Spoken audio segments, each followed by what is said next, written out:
Nah, pada waktu itu, lautan dapat dilewati nih karena memang memiliki sebuah pulau yang disebut sebagai Pilar Hercules, yang sekarang ini disebut sebagai Selat Gibraltar. Lalu narasi geografi yang dikatakan Plato juga cukup detail, yang kemudian disimpulkan kemungkinan-kemungkinan wilayah yang dimaksud oleh Plato adalah Sundaland atau Asia Tenggara bagian barat, yang sekarang adalah Pulau Sumatera dan Kalimantan. Assalamualaikum warahmatullahi wabarakatuh. Terima kasih buat kalian yang sudah menyempatkan waktu untuk menonton video ini. Semoga dilancarkan rezekinya, diberikan kesehatan, dan dipermudah segala urusannya.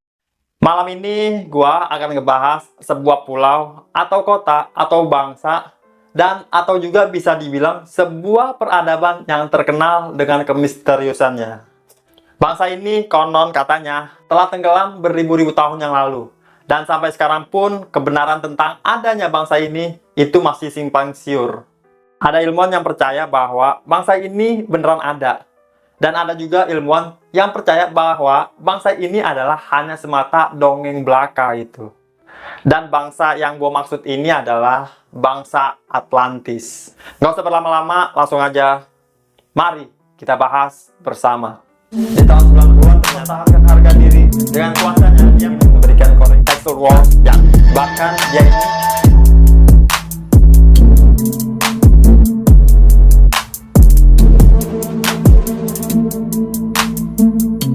Oke, jadi bangsa Atlantis ini itu digambarkan sebagai bangsa yang memang sangat maju dan nyaris sempurna. Bangsa ini disebut-sebut sebagai bangsa yang memegang kebijaksanaan yang dapat membawa perdamaian dunia. Bahkan banyak juga nih ahli sejarah yang juga mengatakan bahwa bangsa Atlantis ini adalah pahlawannya budaya. Mereka memiliki peradaban kuno yang jaya, memiliki kapal dan pesawat tempur yang menggunakan energi misterius, dan masih banyak lagi. Tapi gimana sih awal mula berkembangnya cerita tentang bangsa Atlantis ini? Jadi gini, konon katanya tuh, Atlantis ini adalah sebuah peradaban yang kaya raya dan super indah. Pulau Atlantis ini digambarkan mempunyai banyak sekali gunung, dan Atlantis juga memiliki dataran tengah yang subur dengan bukit tengah yang dikelilingi oleh cincin laut gitu. Tanah Atlantis ini menghasilkan banyak pohon, logam, makanan berlimpah, dan dihuni oleh banyak-banyak makhluk. Orang-orang Atlantis ini katanya mereka hidup dengan baik. Mereka memelihara hewan, mengairi tanaman-tanaman mereka. Kota-kota juga dibangun dengan pelabuhan-pelabuhan dan kuil-kuil yang dilapisi perak. Seluruh kompleks Atlantis ini itu dikelilingi oleh dinding-dinding yang terbuat dari emas murni. Dan juga dihiasi dengan patung-patung emas, dan kota ini memiliki sumber air panas dan dingin. Ada tempat olahraganya, lintasan pacuan kuda, dan juga armada perang yang banyak dan besar. Nah, populasi Atlantis katanya itu sangat-sangat besar, dan tentara mereka bisa menurunkan kekuatan sampai 10.000 armada perang.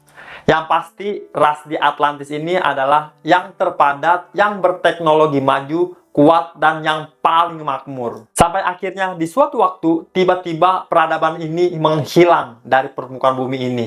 Dan sampai sekarang, keberadaan Atlantis yang sebenarnya masih dalam perdebatan ini, itu mengundang banyak sekali teori yang sudah tersebar mengenai lokasi Atlantis ini. Tapi dari semua teori ini, belum ada yang bisa memastikan dengan pasti tentang lokasi Atlantis ini. Semua masih berdasarkan asumsi gitu. Dan sebelum gue masuk nih ke beberapa teori yang menurut gue menarik untuk dibahas, gue akan cerita dulu awal mula berkembangnya cerita tentang Atlantis. Sebenarnya siapa sih yang memulai menyebutkan bahwa Atlantis itu ada? Dan orang yang pertama kali menyebutkan nama Atlantis itu adalah seorang filsuf dan matematikawan dari Yunani yang bernama Plato. Familiar kan kalian dengan nama Plato ini? Ya, dia ini muridnya Socrates dan gurunya Aristoteles. Inilah Plato. Tapi sebenarnya Plato ini tidak pernah mengklaim bahwa dia memiliki pengetahuan pribadi tentang Atlantis.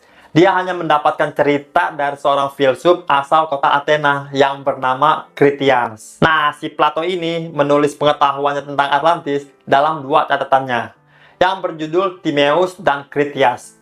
yang ditulis sekitar 360 sebelum Masehi. Nah, pembahasan tentang kisah Atlantis ini pertama kali muncul di catatannya Plato yang berjudul Timaeus. Dan dalam cerita itu dituliskan bahwa Critias ini mendengar tentang Atlantis dari kakek buyutnya, di mana kakek buyutnya ini mendengar cerita Atlantis dari seorang cendekiawan dan ahli hukum yang bernama Solon. Sementara si Solon ini mendapatkan kisah Atlantis dari pendeta penjaga kuil Dewi Nert di Mesir. Jadi sambung-nyambung nih. Plato dapat cerita dari Critias, Critias dapat cerita dari kakek buyutnya si Critias ini dapat cerita dari Solon, dan Solon mendapatkan cerita dari pendeta penjaga kuil Dewi Nert di Mesir, gitu ya. Pendeta Mesir ini mengatakan kepada Solon bahwa orang-orang Yunani di masanya tidak lagi mengenal tentang Atlantis, karena catatan tentang Atlantis ini telah hilang akibat bencana alam yang terjadi di Yunani. Tapi untungnya beberapa masyarakat Mesir masih menyimpan kisah tentang Atlantis itu, karena pada saat itu Mesir terbebas dari bencana alam. Nah, cerita yang didapat oleh Critias tentang Atlantis adalah adanya kekuatan besar yang pernah dihentikan kota Athena sewaktu ada sebuah bangsa yang ingin menguasai seluruh Eropa dan Asia. Kekuatan itu muncul dari luar, dari Samudra Atlantik. Nah, pada waktu itu lautan dapat dilewati nih karena memang memiliki sebuah pulau yang disebut sebagai Pilar Hercules, yang sekarang ini disebut sebagai Selat Gibraltar. Pulau itu telah menyediakan jalan ke pulau-pulau lain untuk orang-orang yang memang ingin bepergian pada masa itu. Dan dari pulau-pulau itu, seseorang kemudian dapat melakukan perjalanan ke seluruh benua. Dan pulau yang dimaksud itu adalah Atlantis. Nah, Atlantis ini memiliki sebuah kekuatan kerajaan yang sangat besar. Mereka tidak hanya mempunyai kekuasaan di seluruh pulau, tapi mereka juga menguasai banyak sekali pulau-pulau dan juga bagian benua di sekitarnya. Dan terlebih lagi, kekuasaan mereka ini telah menaklukkan Mediterania sejauh timur Mesir dan benua Tirenia. Nah, mereka mengambil rakyat di tempat-tempat yang mereka jajah itu untuk dijadikan budak mereka. Dan di tengah penaklukan yang dilakukan bangsa Atlantis ini, bangsa Athena pun akhirnya menggunakan kekuatannya untuk pertama kalinya memimpin Yunani untuk melawan si bangsa Atlantis ini. Jadi banyak nih beberapa kubu yang memang mau melawan bangsa Atlantis waktu itu. Tapi di suatu titik, aliansi itu hancur. Bangsa Athena pun akhirnya berperang sendiri melawan bangsa Atlantis. Dan di saat itu, bangsa Athena dapat mengalahkan bangsa Atlantis dan juga mencegah perbudakan. Dan dengan murah hatinya bangsa Athena, mereka membebaskan tanah yang telah dikuasai oleh bangsa Atlantis ini. Dan beberapa waktu kemudian, barulah gempa bumi dan banjir yang sangat dahsyat terjadi. Seluruh pasukan prajurit Athena itu tenggelam, dan pulau Atlantis ini ikut tenggelam juga di dasar laut dan menghilang semua. Semua ini terjadi pada satu hari dan satu malam saja. Dan lautan di wilayah itu bahkan sekarang tidak dapat dijelajahi, karena terhalang lapisan lumpur di kedalaman yang sangat dangkal. Itulah kisah pertama dari Critias dalam cerita Plato. Kemudian kisah Atlantis muncul lagi kali ini, itu lebih terperinci dalam buku catatannya Critias. Critias ini bercerita bahwa Athena kuno mewakili komunitas sempurna dan Atlantis adalah musuhnya. Menurut Critias, saat Atlantis ini belum tenggelam, dewa Yunani membagi bumi menjadi beberapa wilayah. Menurut Google nih, dewa Yunani itu disebut juga dengan dewa Olympus. Dan ini ada 12 dewa, ada Zeus, Poseidon, Athena, Apollo, macam-macam, pokoknya 12 lah ya. Pada saat itu, dewa Poseidon atau dewa laut mewarisi wilayah Pulau Atlantis. Nah, pada saat itu ada nih wanita asli Atlantis yang namanya Kleito, tinggal di Atlantis itu. Poseidon ini jatuh cinta sama Kleito, lalu memperistri Kleito dengan melahirkan 5 pasang anak, laki-laki kembar gitu. Pokoknya 5 pasang itu berarti ada 10 jumlah anaknya ya. Poseidon langsung membagi pulau 10 wilayah di Pulau Atlantis yang masing-masing diserahkan pada 10 anaknya ini. Anak tertuanya namanya Atlas. Dia dijadikan raja yang sah dari seluruh pulau dan lautan di sekitarnya, dan diberi wilayah kekuasaannya yang mencakup gunung kelahirannya dan daerah sekitarnya. Kembarannya Atlas, namanya Gadeirus, diberi daerah kekuasaan paling timur. Nah, 4 pasang kembar lainnya, Amperes, Avameon, Panaseus, dan lain-lainnya, semua itu menjadi penghuni dan penguasa di laut lepas. Nah, di saat itu Atlantis pun menjadi pulau yang subur, kaya, dan kuat secara militer berkat anugerahnya Poseidon ke anak-anaknya ini. Nah, seiring berjalannya waktu, keturunan-keturunan Atlas menjadi arogan dan haus akan kekuasaan. Dan untuk memuaskan hasrat berkuasanya ini, raja-raja Atlantis setelah Atlas, keturunan-keturunannya ini, mereka menaklukkan negeri-negeri di sekeliling lautnya Mediterania. Nah, perilaku bangsa Atlantis yang menindas bangsa di sekitarnya membuat Zeus, raja para dewa ini, marah. Atlantis langsung dikutuk sama Zeus. Mereka kalah melawan aliansi negara-negara yang dipimpin Athena tadi. Itu sebagai pelengkap azab yang diberikan sama Zeus. Setelah kekalahan itu, Pulau Atlantis langsung ditenggelamkan ke dasar laut. Nah, jadi kesimpulannya Atlantis sudah dikalahkan sama Athena dari perang. Terus Atlantis pun disapu air laut dan gempa, banjir yang sangat dahsyat. Menurut beberapa ahli, penggambaran yang dituliskan oleh Plato ini berbeda nih dengan penggambaran orang pada umumnya tentang Atlantis. Menurut Plato, Atlantis bukanlah tempat untuk dihormati sama sekali. Atlantis bukanlah berisi masyarakat yang sempurna. Justru sebaliknya, Atlantis ini adalah perwujudan negara yang kaya secara materi, berteknologi maju, dan juga kuat secara militer. Tapi telah dirusak oleh kekayaan, kecanggihan, dan juga kekuatannya sendiri. Jika Atlantis memang betul-betul ada hari ini, ditemukan utuh gitu, dan berpenghuni, penduduknya mungkin akan mencoba menghilangkan nyawa dan juga memperbudak banyak manusia di bumi. Mungkin. Nah, jadi itu cerita awal tersebutnya nama si Atlantis ini. Sekarang kita masuk nih ke teori-teori para ahli yang meneliti tentang di mana keberadaan Atlantis ini. Kebanyakan kisah tentang Atlantis ini ternyata hanya berdasarkan karya Plato. Jadi memang karya Plato ini menjadi satu-satunya sumber dari zaman Yunani kuno yang menyebutkan tentang adanya sebuah peradaban yang bernama Atlantis. Bahkan Critias atau Solon itu nggak pernah mengeluarkan catatan apapun tentang Atlantis. Walaupun sebenarnya beberapa cendekiawan Yunani kuno seperti Strabo, Diodorus, dan lain-lain itu juga pernah tuh menyebut Atlantis, tapi semuanya merujuk kembali kepada catatannya Plato. Nah, karena Plato di sana tidak menggambarkan secara gamblang gitu di mana letak Atlantis ini, dari situlah banyak para ahli sejarah keilmuan akhirnya berseteru mengenai penafsiran paling tepat dari catatan Plato untuk bisa menemukan Atlantis. Mereka berspekulasi lain tentang di mana lokasi Atlantis yang sebenarnya. Banyak lokasi yang telah disebutkan para ahli ini memiliki kemiripan karakteristik dengan kisah Atlantis dari segi airnya, bencana besarnya, periode waktu yang relevan, tapi tidak ada yang berhasil memberikan bukti yang kuat bahwa lokasi itulah lokasi Atlantis yang sesungguhnya. Nah, lokasi yang dituliskan ini, kebanyakan itu berada di sekitar Laut Tengah, seperti Pulau Sandaria, Kreta, Santorini, atau wilayah di Laut Hitam. Dan selain itu juga ada hipotesa yang mengatakan Atlantis itu berada di Eropa Utara atau di Laut Utara, Irlandia, Kepulauan Kanari, Antartika di bawah segitiga Bermuda, Laut Karibia, bahkan ada nih yang bilang di Indonesia. Salah satu ahli sejarah yang paling vokalnya dalam pencarian Atlantis adalah sejarawan amatir dan juga anggota Kongres Amerika Serikat yang bernama Ignatius Donnelly. Di mana pada tahun 1882, Donnelly ini menerbitkan sebuah buku tentang Atlantis yang berjudul Antediluvian World. Dia sangat meyakini cerita Plato adalah sebuah kebenaran sejarah.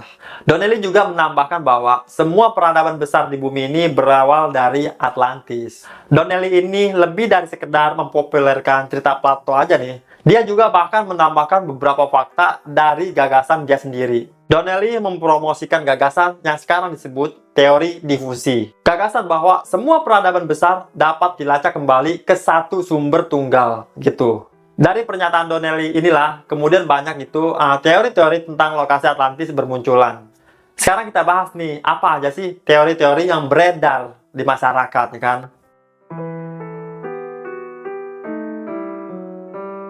Teori pertama terinspirasi oleh Donnelly tadi. Banyak orang yang kemudian memperluas lagi nih teori dan menambahkan spekulasi mereka tentang di mana Atlantis. Salah satunya adalah Charles Berlitz, seorang penulis buku tentang fenomena paranormal. Jadi pada tahun 1970, Berlitz ini mengklaim Atlantis itu adalah benua nyata yang terletak di perairan Bahama yang telah menjadi korbannya segitiga Bermuda. Di mana segitiga Bermuda akan dikenal sebagai wilayah Atlantik di mana sejumlah kapal diduga menghilang secara misterius. Teori ini didukung oleh penemuan piramida di dasar laut segitiga Bermuda pada tahun 1978. Peneliti yang menemukan situs ini mengatakan bahwa piramida itu memiliki panjang sekitar 300 meter, lebih besar daripada piramida di Mesir. Lalu beberapa tahun setelahnya, tahun 1985, tim peneliti dari Norwegia menemukan sebuah kota kuno yang berada di bawah laut segitiga Bermuda. Mereka menemukan sebuah jalan besar dan juga rumah-rumah yang beratapkan kubah. Tapi dari penemuan ini, para peneliti itu belum dapat memberikan bukti yang kuat apakah kota di dasar laut itu adalah Atlantis atau tidak. Itu teori pertama. Dan teori kedua, menurut pernyataan di bukunya Plato, Atlantis itu terletak di dekat lokasi yang bernama Pillar of Hercules. Nah, Pillar of Hercules ini merupakan dua batu besar yang menandai pintu masuk dari Selat Gibraltar di Spanyol itu. Para ahli pun percayalah bahwa Atlantis ini berada tidak jauh dari situ. Bahkan banyak yang mengatakan bahwa kemungkinan daratan Atlantis ini berada di Andalusia, Spanyol. Alasan untuk mempercayai teori ini adalah, yang pertama, Plato pernah mengatakan bahwa Atlantis ini terletak di tengah Samudra Atlantik, sesuai dengan wilayahnya Selat Gibraltar. Terus kedua, para arkeolog pernah menemukan jangkar kuno di Selat Gibraltar itu, yang diperkirakan itu adalah berasal dari pelabuhan Atlantis. Terus yang ketiga, arkeolog Jerman yang bernama Adolf Solten itu pernah mengatakan bahwa Andalusia itu adalah wilayah yang paling mungkin menjadi daratan Atlantis, karena lokasi tersebut terletak persis di luarnya Pillar of Hercules, di mana juga pernah terjadi perang seperti yang dikatakan sama Plato. Lalu teori ketiga, Atlantis adalah bangsa Minoa, katanya. Salah satu teori Atlantis yang lebih baru lagi adalah menyangkut peradaban yang berkembang di pulau-pulau Yunani, Kreta, dan Terra. Sekarang itu Pulau Santorini. Lebih dari 4.000 tahun yang lalu, yaitu peradaban bangsa Minoan. Jadi bangsa Minoan ini diyakini sebagai peradaban besar pertama di Eropa.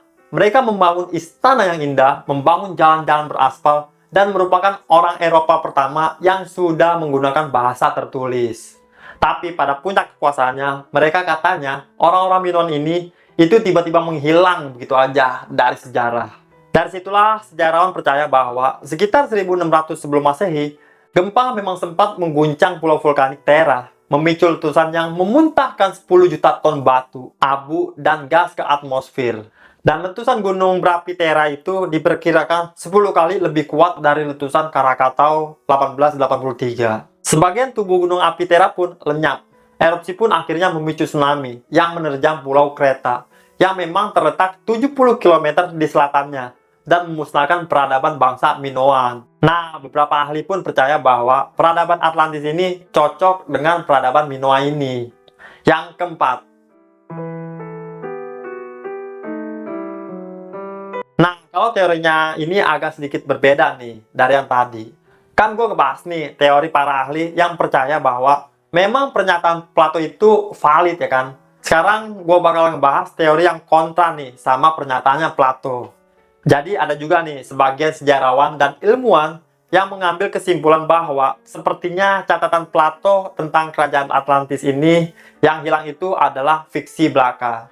Dari menurut teori ini, Plato menggunakan Atlantis untuk bisa mengilustrasikan teori politik, untuk bisa menggambarkan kejayaan kota Athena sendiri, dan memberikan contoh mural tentang apa yang terjadi pada kota-kota yang menjadi serakah dan mengabaikan aturan hukum. Jadi intinya tuh digunakan untuk menggambarkan sebuah peradaban ideal dan menggambarkan konsekuensi yang akan terjadi apabila segolongan manusia ini menjadi angkuh atas segala pencapaiannya. Dan sebelum gue tutup nih, gue juga mau ngasih nih satu teori lagi yang terakhir.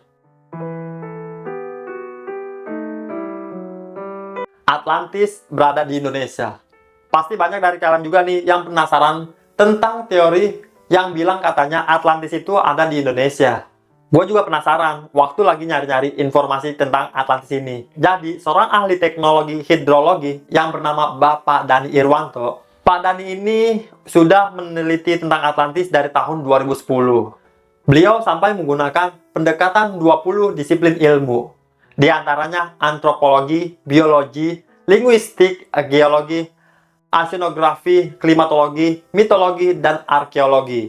Dari penelitian beliau ini, beliau mendapatkan informasi dari catatan Plato bahwa Atlantis terletak sangat jauh dari Samudra Atlantik, dengan ciri-ciri curah hujan tinggi, air yang melimpah, matahari melewati atasnya, beriklim hangat, aliran sungainya melimpah, hanya ada 2 musim, tanah subur, kayu yang berlimpah, pertanian, peternakan juga maju, tanahnya juga yang terbaik di dunia, mempunyai flora dan fauna yang beragam. Dari catatan ini, Pak Dhani pun akhirnya menyimpulkan, daerah yang digambarkan oleh Plato adalah daerah beriklim tropis. Dan dari informasi ini, Pak Dhani pun akhirnya berkata hanya ada 3 kemungkinan. Yang pertama, Amerika Tengah, kedua Afrika Tengah, dan Asia Tenggara.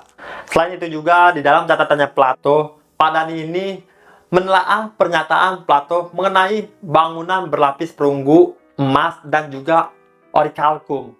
Jadi semacam perunggu yang dideskripsikan berwarna merah gitu. Dari pernyataan ini, Pak Dhani pun mengatakan bahwa apa yang dimaksud oleh Plato kemungkinan besar itu adalah batu zikron yang banyak ditemukan di Kalimantan.